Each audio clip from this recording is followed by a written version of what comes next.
বন্ধুরা আর সবাইকে আমাদের মোটিভেশন চ্যানেলে স্বাগত। আজ আমাদের আলোচনার বিষয় ভগবানকে অনুভব ও অহংকার ত্যাগ।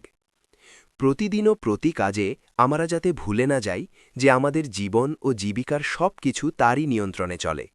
গাছের পাতা ঝরা থেকে আকাশে সূর্যকিরণ সবই তার ইচ্ছার প্রতিফলন। জীবনে সবসময় তাই তার উপস্থিতিকে অনুভব করতে হবে এবং সব কাজে তাকে স্মরণ করলে আমরা জীবনের যে কোনো অবস্থার থেকে নিজেকে উন্নীত করতে পারব। কথায় আছে, কর্তার ইচ্ছায় কর্ম।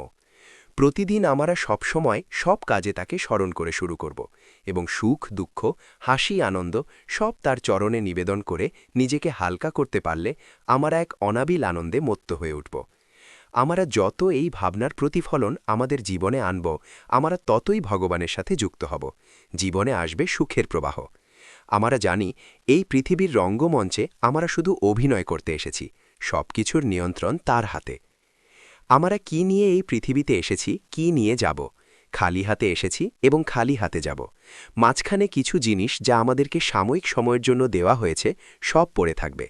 গানে আছে, আমার আমার বলে কাঁদিও না আর, এ নয়ন মুদে গেলে সবই অন্ধকার। এই পৃথিবীতে আমাদের চাওয়া পাওয়া আশা ভরসা সবই তার নিয়ন্ত্রণে। আমরা শুধু সাময়িক সময় তার রঙ্গমঞ্চে অভিনেতা। ঈশ্বরের সহায়তা ছাড়া নিজের থেকে কোনো কাজ করার ক্ষমতা আমাদের নেই, কারণ সব কাজে আছে অনিশ্চয়তা। আমাদের অহংকার আমাদেরকে ভগবান থেকে দূরে সরিয়ে রাখে। যখন এই অহংকার আচ্ছাদন সরে যাবে, আমরা ঈশ্বরের সাথে সাক্ষাৎ করতে পারব। আসবে জীবনে অসীম আনন্দ ও মুখে ফুটে উঠবে অনাবিল সুখের প্রতিচ্ছবি।